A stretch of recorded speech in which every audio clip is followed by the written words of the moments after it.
this dude really wants to whoop my ass. So I got up and I told him,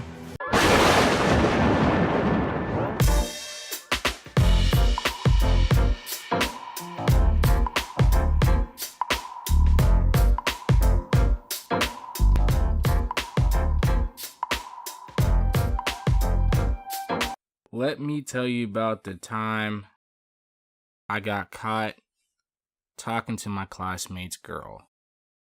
What? Talking to your classmate's girl? That's not even right.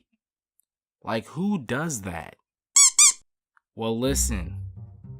You may be right, but I was a boy back then. And now, I'm a man. Now, when I say talking, I mean I was in the 6th grade. And talking back then just meant texting. Like, that's it. Maybe speaking in person from time to time, but other than that, nothing. Up to that point in my life, I had game. Ever since I could remember, I've always had an interest in girls. I never had that girls had cooties phase. I was more mature than that. Now, before you judge me and say, he was capping, I'd never mess with another man's girl. Understand this. You're right. But guess what? I had game. If you had game like I did when I was only 12 years old, you probably would have done the exact same thing. Think about it. Now, in middle school, dating isn't really dating. Dating in middle school is the equivalent of being texting buddies in 2018. Yeah, you know the person who you text when you're bored and just want something to do and someone to talk to. They're not necessarily your significant other, but you can still talk to them about feelings and junk like that.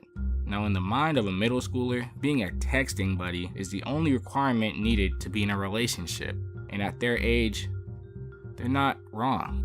Anyway, this girl, let's call her Gwen, was a friend of mine before she started dating my classmate. Let's call him John. I think Gwen was mixed with black and something Hispanic. I'm not totally sure, but she was cute. John was a tall, light-skinned dude. He was like an inch or two taller than me, and he had a deep voice. Hello? Like, pretty deep for a 12-year-old. My son is actually, he's a little mad because we just got him a new game. I was low-key jealous. I was just wondering. My wife didn't tell me what you guys talked about. My voice is fine, but exactly what sometimes you guys were talking about. I don't know if my son has the receipt still. You know what I mean.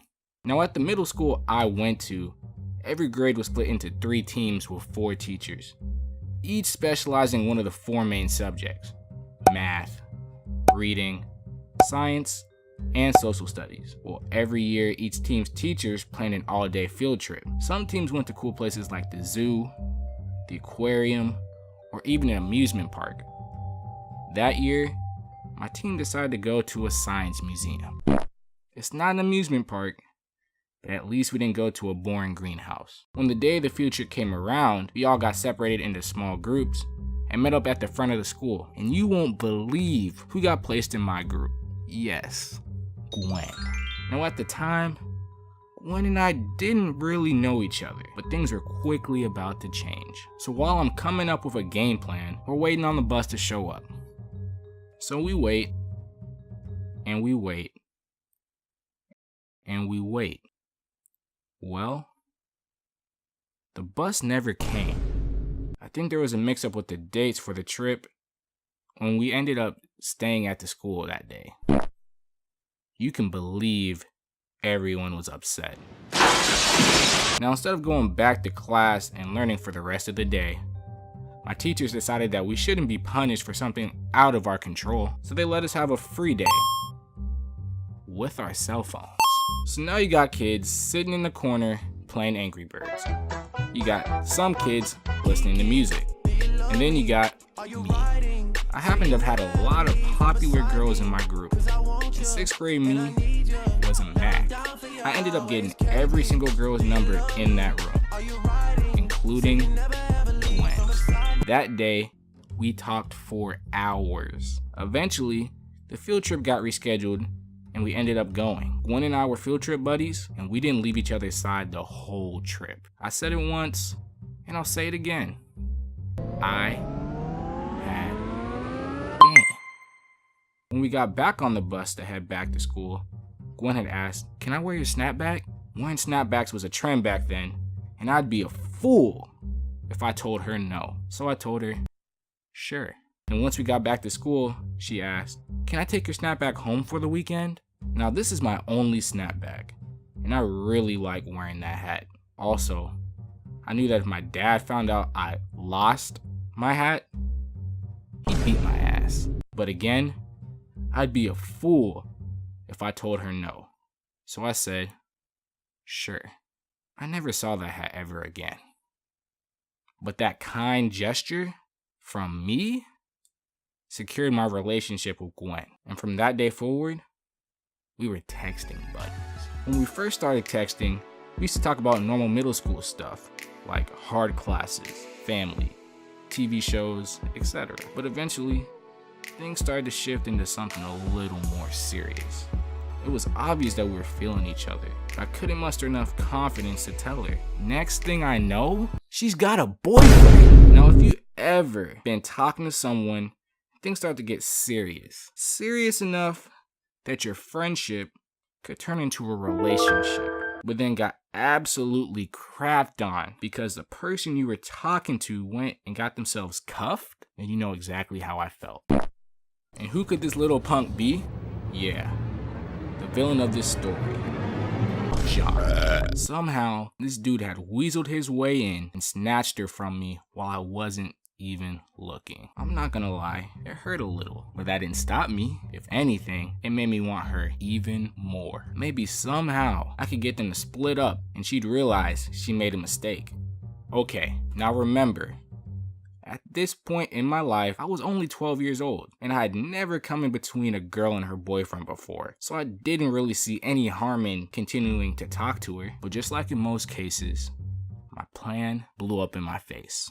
So in North Carolina, they have these things called EOGs, which stand for end of grade test. These things are standardized tests you take at the end of the year for grades 3 through 8. At the time, they only had EOGs for math and reading. The grade scale went from a 1 to a 4. 4 being the highest you can get, and 1 being the lowest. You know your boy was a boy genius, so obviously I passed with flying colors. But Johnny Boy, Johnny Boy got it too.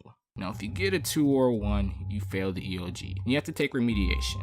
Remediation lasts about a week, and then you get another chance at the test. So while the kids who failed the EOGs had to remediate, the kids who passed got to learn about fun stuff like space, which came with fun activities like building rockets and watching fun space-themed movies. So while Johnny Boy was struggling to figure out 2 and 2, I was spending time with Gwen.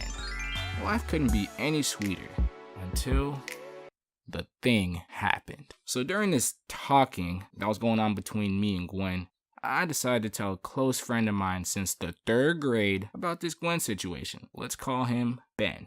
I thought Ben was a trustworthy and genuine buddy. Heck, we've been cool since the 3rd grade. In any other story, he'd be the Jake to my Finn. But in this story, Ben was a sorry piece of Something in Ben's mind told him, snitch. And that's exactly what he did. He told John. How do I know this? So one day after remediation was over, I was chilling in homeroom when John and 2 of his buddies ran up on me and said, "Hey, let me holler at you for a minute." I said, "What's up?" He said, "I heard you were talking to my girl." Like I said earlier, at the time, I didn't see any harm in talking to her. So I said, yeah, why, what's up? He didn't like that answer. Nah, I don't like that dog. You're gonna cut that out right now or else. Now, I was cool until he said or else. At that point, I was like, this dude really wants to whoop my ass. So I got up and I told him,